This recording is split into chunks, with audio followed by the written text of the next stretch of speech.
Okay. Hi friends everyone. This is Saravanan, double universal crown director. இன்னைக்கு date வந்து July 9, Wednesday. Every Wednesday வந்து நம்ம வெஸ்டேஜில் இந்த டாப்பிக்கில் wastage open question and answer அப்படிங்கிற டாப்பிக்கில் நம்ம ட்ரைனிங் பண்ணிட்டு இருக்கோம். எவ்ரி வெனஸ்டே லைவாக பண்ணிட்டு இருக்கோம். இன்னைக்கு டேட் வந்து ஜூலை 9. இந்த மாதிரி ட்ரைனிங்கில் வந்து டைரெக்டாக நீங்கள் யார் வேணாம், நம்ம டீமில் இருக்கிறவங்க யார் வேணாம் வெஸ்டேஜ் ரிலேட்டடாக இந்த பிஸ்னஸ் ரிலேட்டடாக என்கிட்ட வந்து கொஸ்டின் கேட்கலாம். நீங்க கேட்குற கொஸ்டினை என்டையர் டீமுக்கும் காமனா பொதுவா எல்லாருக்கும் புரியுற மாதிரி நான் பதில் சொல்லுவேன். இது எதுக்காகனா, இது ஒரு டைப் ஆஃப் லேர்னிங், இது ஒரு டைப் ஆஃப் ட்ரைனிங். டெய்லி 1 மணி நேரம் நம்ம வந்து ட்ரைனிங் எடுக்கணும். 1 மணி நேரம் நம்ம வந்து எல்லாரும் ஜாயின் பண்ணி இங்க வந்து 1 மணி நேரம் வெஸ்டேஜுக்காக டைம் கொடுக்கணும். ஓகே, அப்ப வந்து அஹ், எந்தெந்த டாபிக்ல நம்ம வந்து இந்த மாதிரி பேசலாம் அப்படின்னு சொல்லிட்டு நம்ம யோசிக்கும் போது இந்த டாபிக்ல நம்ம பண்ணிட்டு இருக்கோம். கிட்டத்தட்ட வந்து பல வருஷமா நம்ம இந்த ட்ரைனிங் வந்து நம்ம பண்ணிட்டு இருக்கோம். நீங்க யார் வேணா கொஸ்டின் என்கிட்ட கேட்கலாம். நீங்க வந்து ப்ராடக்ட் ரிலேட்டடா கேட்க வேண்டாம். பிஸ்னஸ் ஓரியன்டா, பிஸ்னஸ் ரிலேட்டடா கேளுங்க. எப்படி பிஸ்னஸ் பண்றது, இது மாதிரி என் ஃப்ரெண்ட்ஸ் இப்படி சொல்றாங்க, ரிலேட்டிவ் இப்படி சொல்றாங்க, ஃபேமிலியில் இப்படி நடக்குது, சேர்றவங்க இப்படி பிஹேவ் பண்றாங்க, இப்படி நடந்துக்கிறாங்க, இப்படி சொல்றாங்க, கேட்கறாங்க, அப்படிங்கிற மாதிரி உங்களுக்கு என்ன சேலஞ்சஸ் இருக்கும் அந்த பிஸ்னஸ் பண்றதுக்கு, உங்களுக்குள்ள என்ன வந்து கொஸ்டின் இருக்கோ அந்த மாதிரி பிஸ்னஸ் ஓரியன்டா கேளுங்க. பிஸ்னஸ் எப்படி பெட்டரா பண்றது அந்த மாதிரி கேளுங்க. உங்க நேமுக்கு முன்னாடி QA அப்படின்னு சொல்லிட்டு நேமை ரீநேம் பண்ணுங்க. நான் உங்களை அட்மிட் பண்றேன். இங்க நான் ஃபர்ஸ்ட் பேசுறதுக்கு கல்பனா அட்மிட் பண்ணியிருக்கேன், பேசுங்க. Sir, good morning, sir. My name Kalpana, and 12%. Sir, I'm audible to you? Audible, பேசுங்க. Yeah, sir. Very first time உங்களோட நான் பேசுறேன் sir. Thank you for the opportunity, sir. Sir, நான் 12%ல இருக்கேன். என் நேம் கல்பனா. நான் WPT டீம்ல இருக்கேன். சார் என்னோட காமனான கொஷின் தான். என்னன்னா டவுன்லைன்ஸ் எல்லாமே இருக்கிறாங்க. அவங்களுக்கு இந்த பிஸ்னஸ் என்னன்னு புரியுது, நல்லா அண்டர்ஸ்டாண்ட் ஆகுது அவங்களுக்கு. பட் என்னன்னா அவங்களால எடுத்து செய்ய முடிய மாட்டேங்குது. அவங்களோட டைமிங் வந்து ஸ்பெண்ட் பண்றதுக்கு ரொம்ப ஸ்ட்ரகிளா ஃபீல் பண்றாங்க. ஸோ எனக்கு என்னன்னா உங்க சைட்ல இருந்து ஒரு மோட்டிவேட்டடா வந்து அவங்களுக்கு நீங்க சொன்னீங்கன்னா இட்ஸ் காமன் டு ஆல். இதுதான் சார் என்னோட கொஷின். ஓகே ஓகேங்க மேடம், நான் கண்டிப்பா சொல்றேன். ஏன்னா வந்து இப்ப நிறைய நியூ ஜாயினர்ஸ் உள்ள ஜாயின் பண்றாங்க. இப்ப நேத்து ட்ரைனிங்ல கூட பாத்தீங்க அப்படின்னா, நான் அந்த இன்ட்ரோல வந்து சக்சஸ் சீக்ரெட் ட்ரைனிங்ல இன்ட்ரோல கூட இந்த கோர இந்த இந்த பாயிண்ட்டை மைண்ட்ல வச்சுட்டு தான் நான் பேசினேன். ஏன்னா அதுக்கு முன்னாடி தான் வந்து இதே மாதிரி ஒரு லீடர் வந்து என்கிட்ட பேசியிருந்தாரு. அதனால வந்து பொதுவா நேத்து ட்ரைனிங்ல கூட நான் பிகினிங்ல பேசியிருப்பேன்.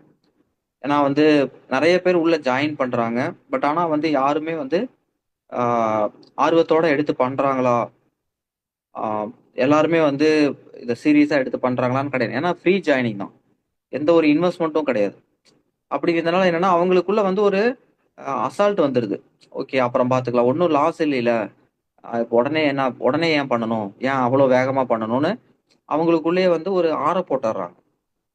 ஓகே, நம்ம எதுவும் இன்வெஸ்ட் பண்ணல, சும்மா தானே ஜாயின் பண்ணோம் அப்படிங்கிறதுனால அவங்க பெருசா ஈடுபாடு காமிக்க மாட்டேங்கிறாங்க. ஈடுபாடோட பண்ணணும்னே நினைச்சாலுமே வேற ஏதாவது ஒரு ஒர்க் வந்துச்சுன்னா, வேற ஏதாவது ஒரு டிஸ்ட்ராக்ஷன் வந்துச்சுன்னா உடனே வந்து அதுல வந்து டைவர்ட் ஆயிடுறாங்க, அதுக்கு போயிடுறாங்க. ஏன்னா இதை அசால்ட்டா விட்டுறாங்க. அப்படியே காத்துல பட்டத்தை பறக்க வர்ற மாதிரி வந்து விட்டுட்டு அப்படியே அடுத்த வேலைக்கு போயிடுறாங்க. இதை சீரியஸா இதை திரும்பி வரணும், திரும்ப பண்ணணும், விட்டுறக்கூடாது அப்படின்னு நினைக்கிறவங்க கம்மி. இது வந்து இன்னைக்கு நேத்து இல்ல, இந்த நெட்வொர்க் டைரக்ட் செல்லிங் ஆரம்பிச்ச காலத்துல இருந்தே இது இருக்கு. ஈவன் வெஸ்டேஜ் வந்து இன்னைக்கு நேத்து ஆரம்பிக்கல, இப்ப நம்ம இந்த இஷ்யூவை ஃபேஸ் பண்ணல, இது எல்லாருக்குமே இருக்கு. 20 வருஷமா இந்த இஷ்யூ வந்து எல்லாருமே ஃபேஸ் பண்ணிட்டு தான் இருக்கிறாங்க. ஏன்னா வந்து அதுக்காக நம்ம எல்லார்ட்டையும் ஜாயினிங் ஃபீஸ்ன்னு சொல்லிட்டு 10,000 ரூபா டெபாசிட் வந்து கலெக்ட் பண்ண முடியாது இல்லையா. ஃப்ரீ ஜாயினிங் தான் நம்ம கொடுத்தாகணும். அப்ப யாருக்கு வந்து ஆர்வம் இருக்கோ, யார் வந்து உண்மையாலுமே இதெல்லாம் ரியலைஸ் பண்ணியிருக்காங்களோ, ஏன்னா விளையாட்டுத்தனமா இருக்கிறவங்க, இது மாதிரி வந்து ஏதாவது ஒரு சீரியஸ்னஸ் இல்லாம இருக்கிறவங்க, பெருசா வந்து வாழ்க்கையில முன்னேறணுங்கிறத பத்தி திங்க் பண்ணாம இருந்திருப்பாங்க. எந்த ஒரு ஈடுபாடும் இல்லாம இருக்கிறவங்க ரொம்ப ஈஸியா வந்து விட்டுட்டு போயிடுவாங்க. ஓகேங்களா. பட் வந்து அவங்களுக்கு எல்லாமே கிடைச்சிருது. அவங்களுக்கு வந்து ஒரு ஸ்ட்ராங்கான மைண்டே இருக்காது, ஒரு உறுதியான எண்ணமே இருக்காது. அதாவது 2 மரம் இருக்கு. ஒரு மரத்துக்கு வந்து பாத்தீங்க அப்படின்னா தண்ணி வந்து போதும் போதுங்கிற அளவுக்கு ஊத்திக்கிட்டே இருக்கிறாங்க. பட் இன்னொரு மரத்துக்கு வந்து தண்ணியே ஊத்த மாட்டேங்கிறாங்க. ஒரு புயல் அடிச்ச உடனேயும் எந்த மரம் சாயும்னு நினைக்கிறீங்க ஃபர்ஸ்ட்? ஓகேங்களா? யோசிச்சு பாருங்க. தண்ணி வந்து டெய்லியுமே ஊத்திக்கிட்டே இருக்கிறாங்க ஒரு மரத்துக்கு. இன்னொரு மரம் தண்ணியே ஊத்துறது இல்ல. ஒரு புயல் அடிச்சுன்னா எந்த மரம் ஃபர்ஸ்ட் சாயும்? டெய்லியுமே தண்ணி ஊத்திக்கிட்டே இருக்கிறாங்க பாத்தீங்களா, அந்த மரம் தான் ஃபர்ஸ்ட் சாயும். ஏன்னா வந்து அதுக்கு வேணுங்கிற தண்ணி வந்து அதுக்கு மேலேயே கிடைச்சிருது. அதனால வந்து வேறு ஆழத்துக்கு போயிருக்கவே போயிருக்காது, மேலாப்லயே நின்றுருக்கும். தண்ணியை வந்து மேலாப்லயே கிடைக்கிறதுனால மேலாப்லயே உறிஞ்சுக்கிட்டே வளர்ந்துட்டு இருக்கு. ஓகே, ஒரு காத்தடிச்ச உடனே அது விழுந்துரும். அதே தண்ணி இல்லைங்கிறதுனால அந்த வேர் வந்து ரொம்ப ஆழத்துக்கு டீப்பா உள்ள இறங்குது. அதனால வேர் வந்து பிடிப்பு இருக்கும். என்ன புயல் மழை எதுவா இருந்தாலும் அந்த மரங்கிறது சாயாது அவ்வளவு சீக்கிரம். அவ்வளோ இதா உறுதியா நிற்கும். அந்த மாதிரி அஹ், யார் வந்து இங்க வந்து இந்த அஹ், பூமியில வந்து சக்சஸ் பண்றாங்கன்னு பாத்தீங்கன்னா, யார் வந்து சின்ன வயசுலயே கஷ்டத்தை பாக்குறாங்களோ, அவங்க பேரண்ட்ஸோட கஷ்டத்தை பாக்குறாங்களோ, வறுமையில இருந்திருக்காங்களோ, ஒரு காசு இல்லாததுனால நிறைய விஷயங்களை வந்து இழந்திருப்பாங்க. அவங்கெல்லாம் வந்து பாத்தீங்கன்னா உறுதியா இருப்பாங்க. சின்ன வயசுல இருந்து வந்து அவங்க குடும்பமான கஷ்டத்துல தான் இருந்திருக்கும். ஆனா அவங்க அவங்க குழந்தைங்கள குழந்தைங்களுக்கு வந்து கஷ்டத்தை காமிக்காமலே வளர்த்திருப்பாங்க. கஷ்டம்னா என்னன்னே தெரியாம, ஆனா அவங்க பேரண்ட்ஸ் கஷ்டப்பட்டுட்டே இருந்திருப்பாங்க. இருக்கிற வரைக்கும் பாத்துக்குவாங்க. அதுக்கப்புறம் ஓகே, அந்த குழந்தைங்க சாகுற வரைக்கும் பாத்துக்க முடியுமா? கஷ்டமே தெரியாம வீட்டுல வச்சிருப்பாங்க. அவங்க போய் காட்டுலயும் மேட்லயும் வேலை செஞ்சு வந்து பொங்கல் தீபாவளிக்கு எல்லாமே வந்து நல்லா சிறப்பா பண்ணி, எனக்கு இந்த கலர் ட்ரெஸ் பிடிக்கல, எனக்கு இந்த ட்ரெஸ் பிடிக்கல, அந்த ட்ரெஸ் பிடிக்கலன்னு சண்டை போட்டுட்டு அம்மா அப்பா கூட கோவிச்சுக்கிட்டு எந்த கஷ்டமும் தெரியாம இருப்பாங்க. ஆனா அவங்க அம்மா அந்த பேரண்ட்ஸ் வந்து அவங்க கூட வந்து துணி எடுக்க மாட்டாங்க. நம்ம குழந்தைங்களுக்கு துணி எடுத்து கொடுப்பாங்க, காட்டு வேலைக்கு போவாங்க, அது இதுன்னு அந்த வேலை இந்த வேலைன்னு கிடைச்ச வேலையை பண்ணிக்கிட்டு அது இதுன்னு ஏதாவது ஒண்ணு கஷ்டப்பட்டுட்டு இருப்பாங்க. ஓகேவா? இந்த மாதிரி இருக்கக்கூடிய குழந்தைகள் கொஞ்சம் பெருசாகி வெஸ்டேஜில் சேர்றாங்க. அவங்க ஒன்றுத்துக்கும் ஆக மாட்டாங்க. ஓகே, இந்த பிஸ்னஸ்லாம் அவங்க பண்ணவே மாட்டாங்க. இந்த பிஸ்னஸ்க்கு அவங்களாம் ஃபிட்டே கிடையாது. சின்ன வயசுல இருந்து கஷ்டத்தை பார்த்து ஆஹ் ஆஹ் அந்த ஒரு சிரமத்தை பார்த்து அவங்க வந்து பணம் சம்பாதிக்கிறது எவ்வளவு கஷ்டம் அப்படின்னு அவங்க புரிஞ்சுக்கிட்டவங்க இந்த மாதிரி வாய்ப்பு கிடைக்கும் போது வந்து கண்டிப்பா சீரியஸா எடுத்து பண்ணுவாங்க. அந்த மாதிரி பண்றவங்க தான் நீங்க எல்லாருமே. அந்த மாதிரி பண்றதுனாலதான் நீங்க எல்லாம் ட்ரைனிங்கே வரீங்க. உங்க கூட வந்து ஆயிரக்கணக்கான பேர் சேர்ந்திருக்காங்க. ஓகேங்களா? இப்ப எனக்கு எனக்கு கீழே வந்து பாத்தீங்கன்னா எத்தனை லட்சம் பேர் இருக்காங்க. லட்சம் பேர், எத்தனை லட்சம் பேர் இருக்காங்க, 7-8 லட்சம் பேர் இருக்காங்க. ஓகேங்களா? ஆனா அதுல ட்ரைனிங் வரது எவ்வளவு நினைக்கிறீங்க? ஒரு 20,000-30,000 பேர் தான் ட்ரைனிங் வராங்க. அப்ப எவ்வளவு பேர் சேர்ந்திருக்காங்கன்னு பாருங்க. அப்ப அதுல வந்து 20,000-30,000 பேர்ல வந்து ஒரு 10,000 பேர் தான் கன்சிஸ்டண்டா ரெகுலரா வரவங்க.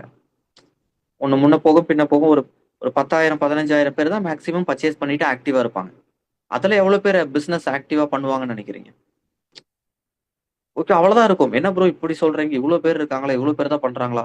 ஆமா, பட் இதுக்கே எனக்கு எவ்வளவு சம்பளம், எனக்கு எவ்வளவு வருமானம் வருதுன்னு பாருங்க.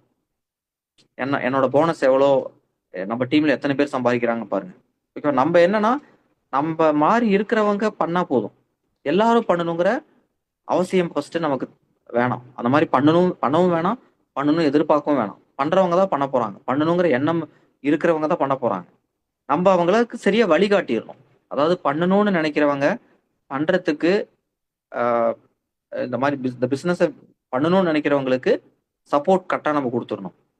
பண்ணவே மாட்டேங்கிறவங்க மண்டைக்குள்ள பூந்து நம்ம பண்ணலாம் வைக்க முடியாதுங்க. அது என்னாலையும் முடியாது, யாராலையும் முடியாது.